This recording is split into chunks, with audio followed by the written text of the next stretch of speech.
Dalam keadaan yang tidak menentu itu, saya cuba memeriksa diri.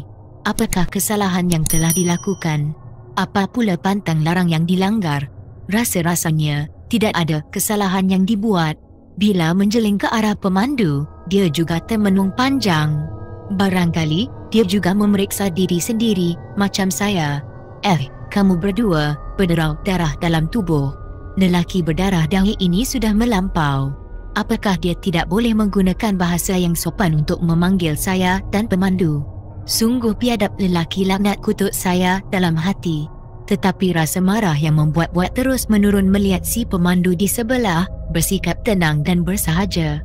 Maafkan aku, permintaan maaf dari lelaki berdarah dahi membuat saya terasa lemah. Kemarahan terus lupus dari kalbu. Senyum persahabatan ditujukan kepadanya. Begini, aku nak tegur perangai kamu berdua kerana kata-kata selanjutnya tidak diteruskan. Dada mula digoncang debai yang hebat. Silakan, kami tak marah, si pemandu berbahasa lembut. Saya lihat lelaki berdarah dahi menarik nafas panjang. Tangan kanannya meraba-raba pangkal paha kanan berkali-kali, macam ada sesuatu yang dirasakannya di situ. Kemudian dia menggeliat. Fahamlah saya bahawa lelaki berdarah dahi itu mengalami lenguh-lenguh pinggang. Begini, mengikut petua guru aku, semasa dalam perjalanan mengesan atau memburu musuh, tak boleh bercakap, bersiul, menegur benda melintas. Tak boleh bertekad dan cepat marah. Kalau kamu berdua tak boleh ikut petua, biar aku minta diri. Kamu berdua uruskanlah hal ini, nada suaranya lembut. Tetapi ada perkataan-perkataan tertentu yang sebutannya sengaja dikeraskan oleh lelaki berdarah dahi.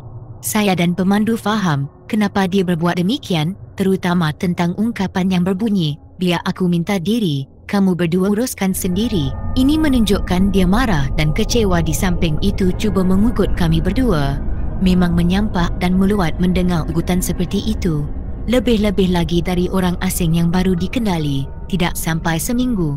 Tetapi, kalau ugutan itu dikotakan oleh lelaki berdarah dahi, saya dan pemandu akan berdepan dengan masalah yang sukar. Jadi sebelum keadaan menjadi bertambah sulit, perkara ini harus ditangani dengan baik. Biar segala-galanya berjalan dengan lancar dan teratur. Fikir saya sendirian. Dalam usaha mencari jalan terbaik itu, otak terus berfikir dan berfikir. Kepala terus didongakkan ke langit. Awan nampak bertumpuk-tumpuk, bergerak lemah mengikut arah angin. Juga kelihatan sekawan keluang terbang rendah menuju ke arah puncak bukit yang nampak berbalam-balam. Nyamuk dan agas mula menyerang. Maafkan kami, sungguh di luar dugaan si pemandu berkata begitu. Nampaknya, dia bertindak lebih awal dari saya dalam usaha mencari kejernihan. Juga maafkan saya, dengan pantas saya mencelah. Kami berjanji tak buat lagi perkara semacam itu. Si pemandu memberikan sebuah ikrar dan janji. Saya anggukkan kepala. Lelaki berdarah dahi terus membisu. Sepasang matanya memanah ke arah langit luas. Sesekali dia meraba-raba hujung cuping telinga kanannya. Ditekan-tekan dan dipusingnya sekali dua. Dari dada langit, renungnya beralih ke arah pepohon yang tinggi menjulang. Agak lama juga dia menatap daun pokok yang tertegun kaku. Macam ada sesuatu yang dicarinya di situ. Fikirannya berkelana jauh tidak menentu. Sesungguhnya kelakuan lelaki berdarah dahi membuat saya dan pemandu jadi resah semacam. Keluhan yang terhambur dari mulut lelaki berdarah dahi membuat mata kami tertancap ke wajahnya. Entah mengapa hati terasa tenang. Wajahnya yang tadi keruh nampak beransur cerah dan ceria. Mata yang tadi merah dan bersinar garang bertukar menjadi lembut. Hidungnya tidak lagi kembang kempis. Segala-galanya kembali pada keadaan normal macam tadi. Jangan sekadar berjanji saja, bentaknya keras.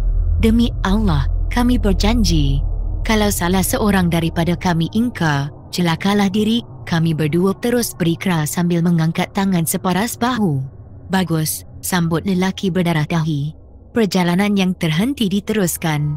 Entah mengapa, setelah disergah oleh lelaki berdarah dahi, saya seperti mendapat semangat baru. Jadi berani semacam, tidak takut dengan hantu syaitan, tidak takut dengan binatang buas. Kerana merasakan ada kekuatan semangat serta keberanian tersendiri, saya pun berusaha menjarakkan diri dengan si pemandu sejauh mungkin. Semangat Wira mengelegak bagaikan air panas. Sentiasa mengharapkan sesuatu yang boleh diajak bertarung muncul di depan mata. Apa yang diharapkan tidak menjadi kenyataan. Perjalanan seterusnya cukup aman dan selesa sekali. Hari yang semakin gelap terasa seperti berada di waktu petang saja. Lelaki berdarah dahi yang jadi kepala jalan angkat tangan kanan, memberitahu ada rintangan dalam perjalanan. Ada parit, terpaksa melompat, tutur lelaki berdarah dahi. Keberanian yang membuat-buat dalam dada terus surut bila berdiri di tebing parit yang lebar dan dalam tanpa air. Lelaki berdarah dahi dan si pemandu sudah pun memperlihatkan kehebatan diri masing-masing. Dengan sekali lompat, mereka lepas ke seberang. Lompat tama, si pemandu memberi arahan. Baik, saya pun mencari ruang untuk memulakan lompatan. Langkah pertama teragak-agak, saya batalkan lompatan. Kali kedua, di saat mahu melompat, teringat permukaan parit yang luas dan dalam. Lompatan segera saya tangguhkan. Lelaki berdarah dahi dan si pemandu yang berada di seberang sana mula resah. Dalam keadaan yang buntu itu saya terus berusaha dan berfikir. Entah macam mana saya berusaha mencari tempat lapang. Dari situ melakukan larian kencang. Bila sampai tepi parit, pejamkan mata dan terus melompat. Sama ada mahu atau tidak, perkara tersebut mesti dilaksanakan. Dengan keyakinan yang padu saya pun memulakannya. Alhamdulillah percubaan yang ketiga berhasil. Selamat sampai ke seberang. Lelaki berdarah dahi dan pemandu segera membangunkan saya yang jatuh terduduk. Punggung terasa sakit, maklumlah terduduk atas akar kayu yang keras. Urat-urat di pangkal paha terasa tegang seketika. Setelah melepasi parit kecil, kami terpaksa mendaki kawasan tanah yang agak tinggi. Dan di situ ternampak cahaya api. Sayup-sayup terdengar suara orang seperti membaca sesuatu. Dalam keadaan yang gelap itu, pemandu mencuit bahu saya. Ada suara, bisiknya. Saya anggukkan kepala. Bila diamat-amati, suara tersebut adalah suara orang membaca Quran. Sukar untuk menentukan surah apa yang dibaca. Mendengar suara orang membaca Quran di tengah hutan, waktu maghrib membuat bulu tengkuk meremang. Rasa takut dan cemas memang tidak dapat dihindarkan. Dalam cuaca gelap yang semakin berat itu, lelaki berdarah dahi angkat tangan rendah separas bahu. Semasa menyuruh saya dan pemandu berhenti berjalan, dia angkat tangan melepasi kepala. Tetapi kali ini paras bahu. Tanda isyarat apa tu? Secara berbisik saya bertanya pada si pemandu. Berjalan rendahkan badan, melangkah perlahan-lahan. Jangan pijak benda yang boleh menimbulkan bunyi, balas si pemandu. Jalan membongkok dengan langkah yang berhati-hati dalam keadaan gelap memang menyusahkan. Makin lama kami melangkah makin rapat kami dengan cahaya api. Suara orang membaca Quran semakin jelas. Saya pasti suara itu bukan suara Datuk. Saya juga yakin orang itu sedang membaca surah Yasin. Dalam suasana yang penuh dengan persoalan dan pertanyaan itu, kami terus melangkah, membongkok di celah-celah pepohon renik yang hidup subur. 2-3 kali ranting mencucuk rusuk dan lengan, semuanya terpaksa ditanggung. Pokoknya, kedatangan kami menghampiri cahaya tidak boleh dikesan oleh sesiapa pun. Walaupun sudah hampir dengan api yang membara, tubuh dan wajah orang membaca Quran masih belum kelihatan. Bahang dari api yang marak itu membuat muka terasa panas dan badan berpeluh. Dengan pertolongan cahaya api yang agak luas itu, kami terus mencari batang tubuh orang membaca surah Yasin. Usaha kami gagal. Lelaki berdarah dahi mencadangkan supaya kami menyarap di situ sehingga orang yang membaca Quran itu keluar dari tempat persembunyian. Cadangan itu diterima. Dalam masa menyarap itu saya terhidu bau minyak yang cukup kuat. Kerana takut dihadik oleh lelaki berdarah dahi, perkara itu tidak saya sampaikan padanya dan pemandu. Kamu ada tercium bau minyak petrol tak? Tanya lelaki berdarah dahi pada pemandu dan saya. Ada, jawab kami serentak. Motosikal, kawan aku yang jahat terbakar. Lelaki berdarah dahi terus berdiri. Renung sekitar kawasan yang diterangi cahaya api. Dia menyerap kembali. Kita dah sampai pada matlamatnya. Bau minyak petrol itu datang dari arah sana. Dia menajamkan mulutnya lalu menghalakan ke kanan. Bila kami merenung ke arah yang ditunjuknya, memang ada cahaya api yang sedang marak. Kepulan asap hitam naik ke langit. Tadi mereka duduk di sini. Bila menyedari ada orang mengintip, mereka lari dan tak sempat nak memadamkan api. Lelaki berdarah dahi membuat sebuah andaian. Suara orang membaca Quran terus menyumbat lubang telinga. Lelaki berdarah dahi menyuruh kami duduk dekatnya. Kami akur dengan permintaannya. Dia terus menerangkan tentang rancangan yang bakal dilakukannya. Kerana dia percaya dua orang kawannya bertelagah sesama sendiri, dia memutuskan untuk menyusuri kawannya yang pada pendapatnya tidak berpegang pada janji. Dia mahu membuat perhitungan peribadi dengan kedua-dua kawannya itu. Saya dan pemandu disuruhnya bergerak perlahan-lahan ke arah pedu pokok besar yang berbani. Tingginya melangit, sukar diduga. Kita bergerak sekarang. Baiklah, sahut saya dan pemandu. Lelaki berdarah dahi segera melangkah menuju ke arah cahaya yang diduga tempat motosikal kawannya terbakar. Saya dan pemandu segera bergerak ke arah pokok besar. Suara orang membaca Quran itu datang dari celah-celah bani pokok yang besar itu. Itu yang saya beritahu pada pemandu. Aku juga fikir macam tu, jawabnya. Barangkali Datuk dan Tuan Said bersembunyi di situ. Tak tahu nak cakap, suara si pemandu lemah sekali. Setelah berada di kawasan pedu pokok besar, dengan cahaya api saya dan pemandu dapat meninjau keadaan sekitar. Tidak jauh dari pedu pokok besar itu, di sebelah kanan terdapat sebatang anak sungai yang airnya mengalir deras. Hati-hati melangkah Tama.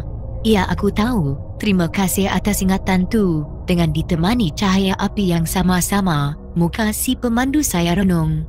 Dia nampak tenang dan bersahaja. Bila air sungai yang mengalir deras melanggar bebatu dan bebatang yang menghalang perjalanannya, akan menghasilkan satu macam jenis bunyi. Sekejap kuat, sekejap perlahan. Nada bunyi itu menyenangkan perasaan. Sebahagian daripada bani atau akar besar dari pedu tersebut berada di dalam sungai. Jika ada manusia yang bersembunyi di celah-celah bani tersebut, boleh turun air ke sungai tanpa dapat dikesan oleh orang lain atau binatang buas.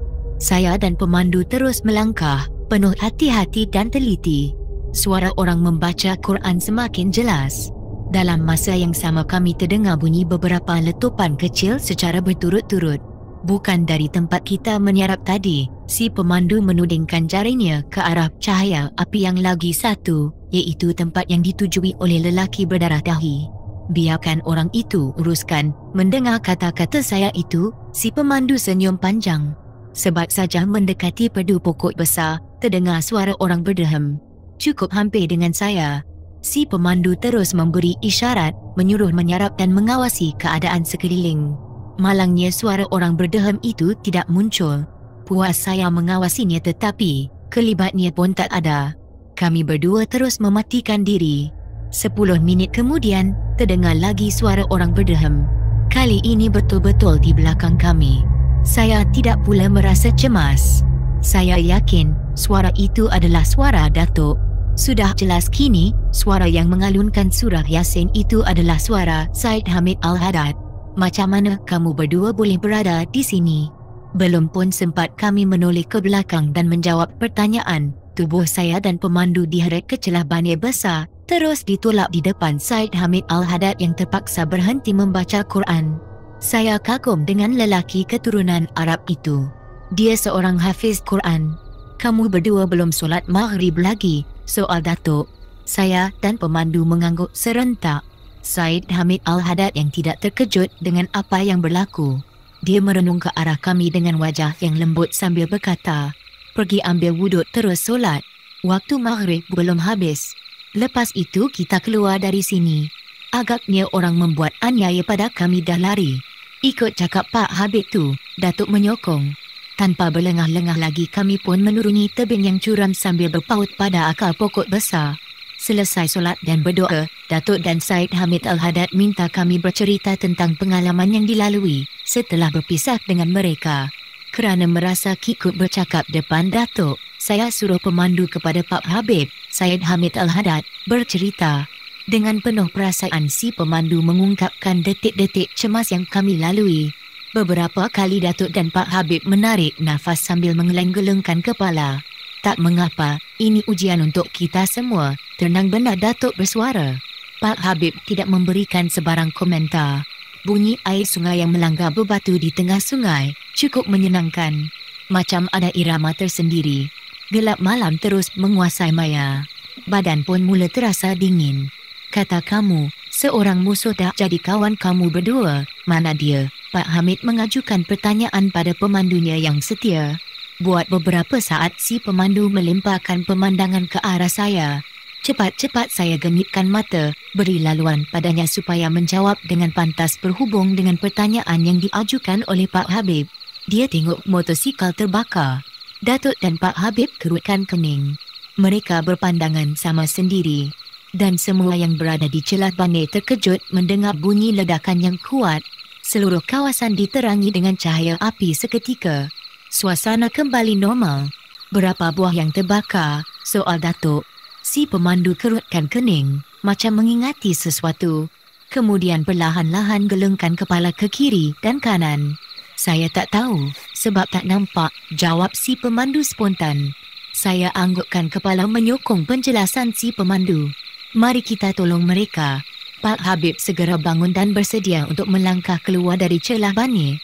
Perbuatan itu segera dihalang oleh pemandunya yang setia. Kenapa halang saya? Dia musuh Tuan Habib. Syed Hamid Al-Haddad tersenyum. Muka pemandu direnung sebentar. Kemudian bahu si pemandu ditepuknya berkali-kali. Mereka dalam kesusahan. Kita harus menolong. Lagipun mereka satu agama dengan aku, begitu juga dengan kamu. Orang Islam yang baik tidak menaruh dendam kesumat. Soal dia mahu membunuh aku, itu soal lain. Begitu juga kalau dia berdendam dengan aku. Itu urusannya dengan Allah. Aku tak memusuhinya, aku maafkan kesalahannya. Satu penjelasan yang saya kira cukup sulit untuk diterima oleh si pemandu dan kebanyakan orang Islam termasuk diri saya. Pada hemat saya, musuh tetap musuh, mesti dimusnahkan. Tidak kira dia orang Islam atau sebaliknya, kalau musuh diberi kesempatan melepaskan diri, lambat laun musuh akan datang semula kepada kita. Mungkin bertindak lebih kejam lagi. Jangan simpan sifat dendam dalam diri kita. Orang pendendam tidak disukai Allah, kata Pak Habib, Syed Hamid Al-Haddad pada pemandunya. Anehnya, saya rasakan kata-kata itu seperti ditujukan pada diri saya. Mari. Dia pun memulakan langkahnya. Datuk segera mengekuari Pak Habib, begitu juga dengan saya dan pemandu. Perjalanan menuju ke tempat motosikal terbakar tidak begitu sukar. Selain dari keadaan permukaan tanah yang dilalui agak rata, tidak ada pokok besar yang tumbuh di situ bagi menghalang perjalanan. Cahaya api tidak jauh daripada pokok besar memberi pertolongan yang amat besar pada kami. Begitu juga dengan cahaya dari tempat motosikal terbakar di depan, memudahkan perjalanan ke tempat yang dimaksudkan. Sebaik sampai dekat kawasan motosikal terbakar, api yang marak menjulang mula perlahan. Kepulan asap juga tidak sebanyak dan sehebat tadi. Subhanallah, Pak Habib dan Datuk serentak menepuk dahi. Saya dan pemandu tergamam, sedangkan lelaki berdarah dahi yang muncul secara tiba-tiba di sisi kami tersenyum melihat dua orang kawannya bertarung sama sendiri menggunakan keris.